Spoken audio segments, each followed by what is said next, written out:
Assalamualaikum warahmatullahi wabarakatuh. Selamat siang dan salam Nusantara. Jaya.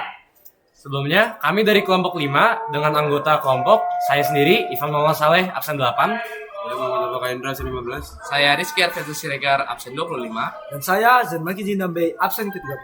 Sebelum melanjutkan, izin karena salah satu anggota dari kelompok kami, yaitu Dava Maulana Togar Harahap, absen 2, tidak dapat hadir hari ini karena sedang sakit di poli.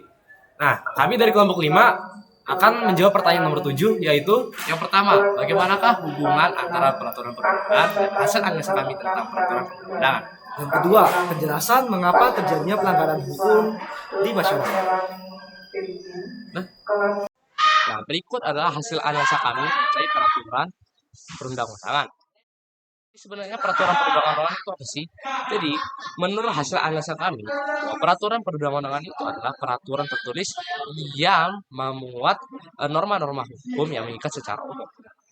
Nah, peraturan perundang-undangan sendiri itu memiliki kekuatan untuk mengikat ataupun mengatur setiap elemen yang ada dalam kehidupan masyarakat dalam berbangsa dan bernegara. Nah, peraturan perundang-undangan ini diketahui adalah peraturan yang bersifat tertulis, mengikat secara umum, bersifat mengatur, dan dibentuk oleh pejabat-pejabat ataupun lembaga-lembaga tinggi negara. Baik, jadi untuk hubungan antara peraturan perundang-undangan. Nah, untuk hubungan antara peraturan perundang-undangan ada beberapa aspek ini. Aspek pertama yaitu aspek hierarki. Hierarki itu menunjukkan tingkat keutamaan suatu perundang-undangan dibanding dengan yang lain. Nah, biasanya konstitusi itu terletak di hierarki paling tinggi.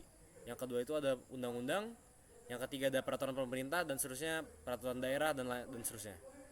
Nah, untuk yang kedua ada keterkaitan. Keterkaitan ini menunjukkan keterkaitan antar dua atau lebih perundang-undangan. Misalnya ada undang-undang yang menciptakan kerangka kerja umum, lalu diberi lebih banyak detail dan petunjuk pelanjutan oleh peraturan pemerintah. Yang ketiga adalah konsep harmonisasi. Nah, beberapa peraturan perundang-undangan dapat dirancang untuk bekerja bersama-sama atau harmonis agar tidak terjadi konflik antar mereka. Harmonisasi bertujuan untuk menciptakan keselarasan dan konsistensi dalam sistem hukum. Yang keempat adalah pemutakhiran. Nah, peraturan perundang-undangan dapat mengalami perubahan seiring waktu untuk mengakomodasi perubahan sosial, ekonomi, dan politik. Nah, ini pemutakhiran ini dapat dilakukan melalui amandemen, perubahan perundang-undangan, atau pembuatan peraturan baru. Yang kelima adalah penafsiran bersama. Ada kasus di mana beberapa peraturan perundang-undangan perlu diinterpretasikan bersama-sama untuk memahami secara utuh dan konsisten bagaimana aturan tersebut berlaku dalam suatu konteks tertentu. Yang keenam adalah konflik dan penyelesaian sengketa. Kadang-kadang beberapa peraturan undang-undang dapat berkonflik yang saling bertentangan. Nah, untuk masalah-masalah seperti itu dapat diselesaikan melalui pengadilan atau proses legislatif untuk mengubah peraturan yang bertentangan. Zen, jika dia perhatikan, pelanggaran hukum ini semakin marak terjadi. Padahal pelanggaran hukum ini adalah bentuk pembangkangan terhadap hukum yang berlaku.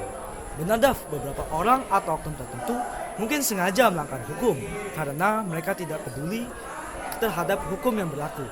Motivasinya bisa beragam, mulai dari keuntungan finansial, ketidaksetujuan terhadap hukum yang berlaku, hingga dibutakan oleh kekuasaan. Oh iya, kira-kira kenapa sih itu bisa terjadi? Penyebabnya bisa berbagai hal. Salah satunya adalah pelanggar yang menganggap pelanggaran yang ia lakukan sebagai suatu kebutuhan. Benarkah?